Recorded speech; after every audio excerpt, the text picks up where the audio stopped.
Good afternoon. My name is Mrs. Johnson. This is an introductory course for the pre-licensed nurse for a head-to-toe assessment. This is for NUR 6660. The objective of this course is by the end of this presentation, the pre-licensed nurse will have an understanding of the review of systems included in the head-to-toe assessment. The head-to-toe assessment is a very essential nursing function. Assessment is the first key to the nursing process, and the assessment is the process that all other nursing intervention and evaluation are built upon. So we have a pretend patient who's going to be in the room. We're going to go through the systems, head-to-toe assessment, and then we'll get started in just a moment. First thing we're going to do is leave the station. I'm going to go and I'm going to wash my hands.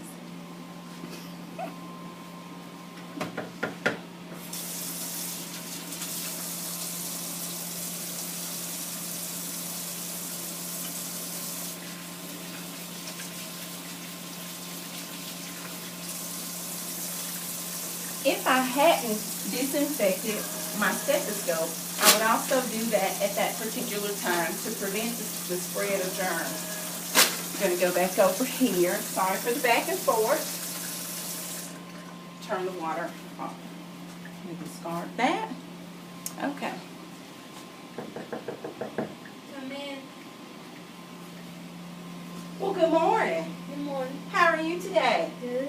My name is Miss Johnson. I'm going to be your nurse today from 7 a.m. to 7 p.m. Can you tell me what your name is? Bill. Well, hey, Bill, it's nice to meet you. Can you tell me where you're at? The hospital. You're in the hospital. That is correct. Do you know what the year is? 2014. Okay. And who might be the president? Obama. Are you sure? Yes, ma'am. Yes, he is. Okay, so what I'm going to do is, Mr. Bill, I'm going to look you over from head to toe, and I'm going to compare that to how some of your other assessments have been, and we're going to make some notes on the chart, okay? Yes, ma'am. Do you have any questions? No, ma'am. Well, how did you sleep last night? Good. Did you? Are you hurting anywhere? No, ma'am. Okay. So, I like to interact with my patient. And have a series of conversation. That way, that'll give me an opportunity to assess neurological function without actually having to assess the neurological function. It can give you some other input. So I'm going to start at his head. The first thing I want to do is look at his hair distribution. Of course, it's going to be for age. You have to consider age appropriateness. His hair is evenly distributed. And then I'm going to be looking at his head for any types of lesions or bruises or any contusions, and there aren't any. So as we go down, we're going to be looking at his eyes. Would you remove your glasses for me, Mr. Bill? Yes, ma'am.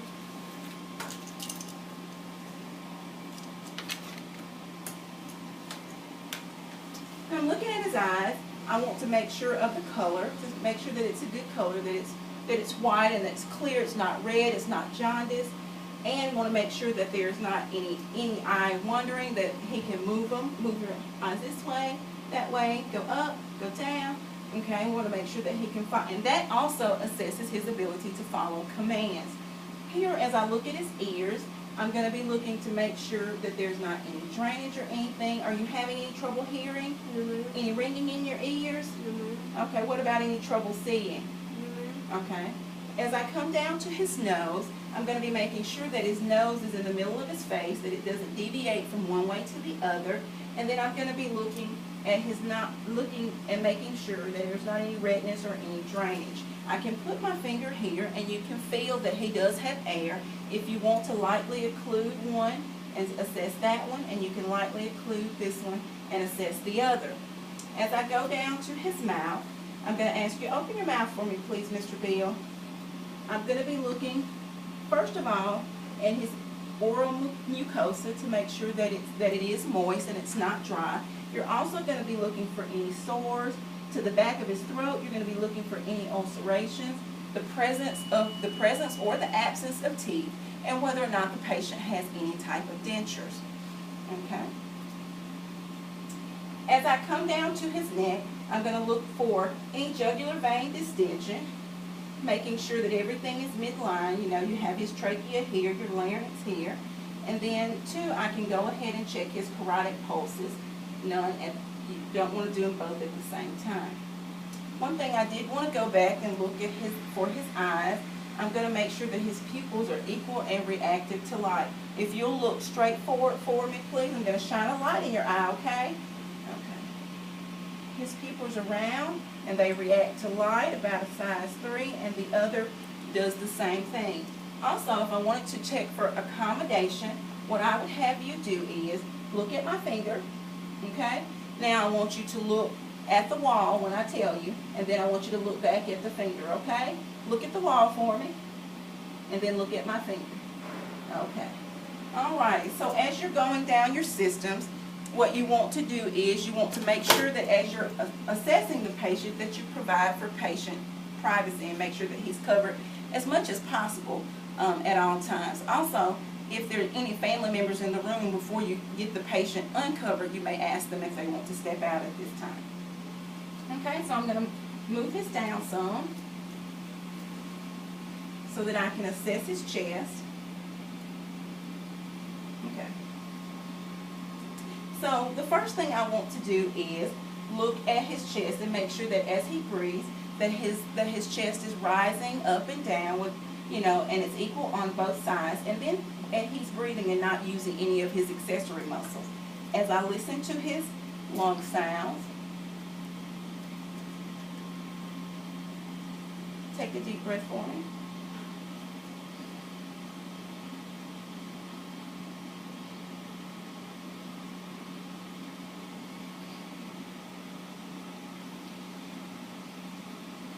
I want to make sure that I'm listening to the lateral lung sounds as well.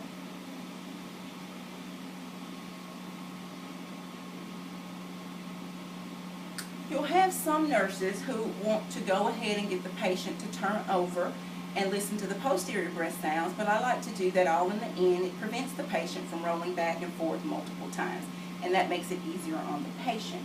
So, are you coughing any? Yes, ma'am. Are you coughing up anything? No, ma'am. Any shortness of breath? No, ma'am. Do you get really tired and fatigued a lot is it ever difficult for you to breathe? No, ma'am. Okay. So if he were coughing up any, if his cough was productive, we would document the amount of sputum, the color of sputum, and any of its characteristics. As we go look at his other extremities, I want to first of all check and make sure of their temperature, to make sure that they're equal temperature. Can you feel me touching you? Yes, ma'am. Okay. Can you feel my finger?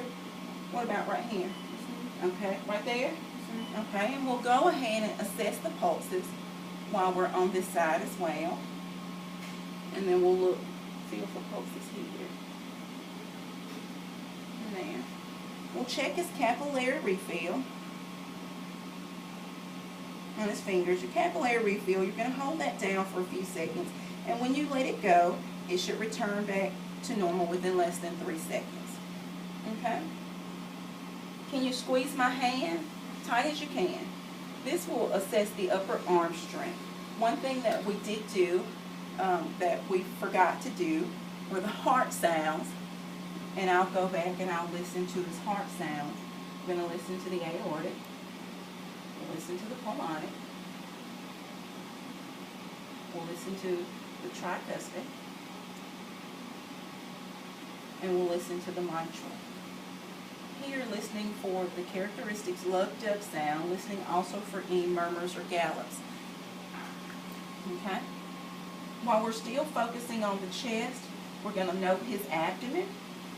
We're looking for any type of distension. And then also we want to ask him about, have you had a bowel movement? Yes, ma'am. When was the last time you had a bowel movement? Last night. It was last night? Yes, ma'am. Okay. Was it normal? Yes, ma'am. Was it a large bowel movement? No, ma'am. Was it a small bowel movement? Okay. Was it really dry and hard? No, ma'am. Was it really loose and watery? No, ma'am.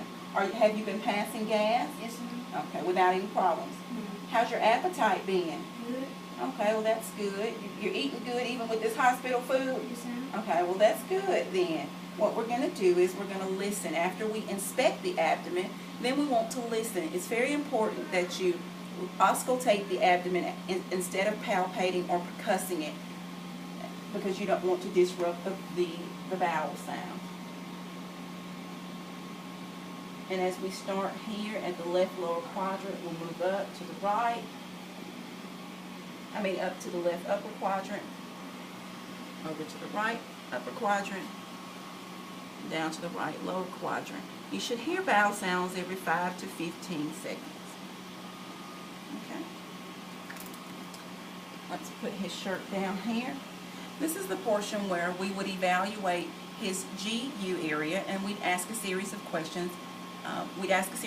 About his urinary.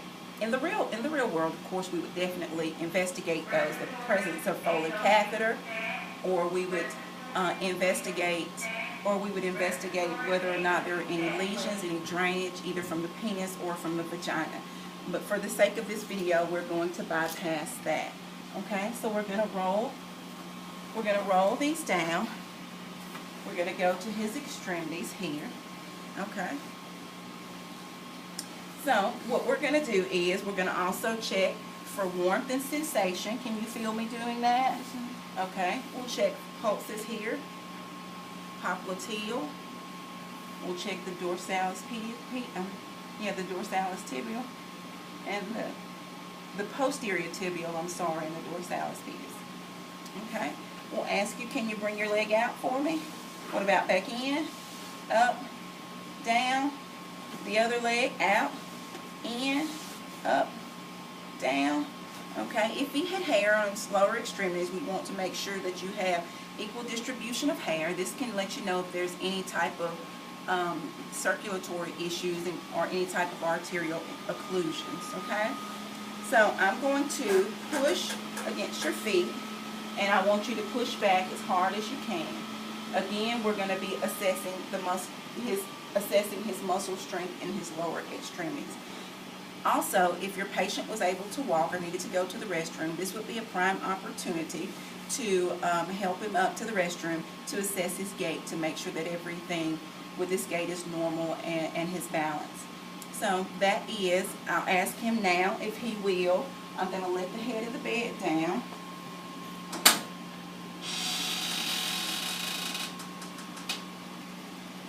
And we'll turn over to this side. Okay. And this is the part where I'm going to assess his backside. I like to do a complete backside assessment all at once. Then I'll listen to his breath sounds. Deep breath in, deep breath out. Okay.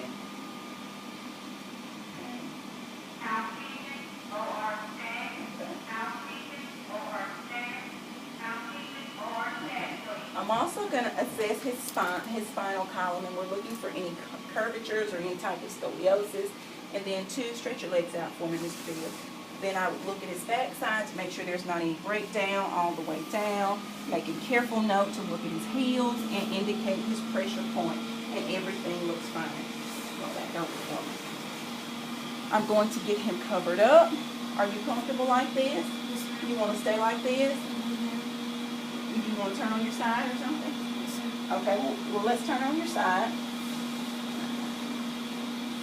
Okay, here you go. Well, I'm going to go to the station and make a note of your assessment, and then I'm going to get your medicines together, okay? Is there anything else you need? No, ma'am. There's nothing else you need? Okay, well if you need something, then just go ahead and press your call light, and I'll be back to help you, okay? Yes, sir. All right, nice to meet you, Ms. Bill. Nice to meet you, sir. All right. And that is a head-to-toe assessment for NUR 6660. Thank you for your time.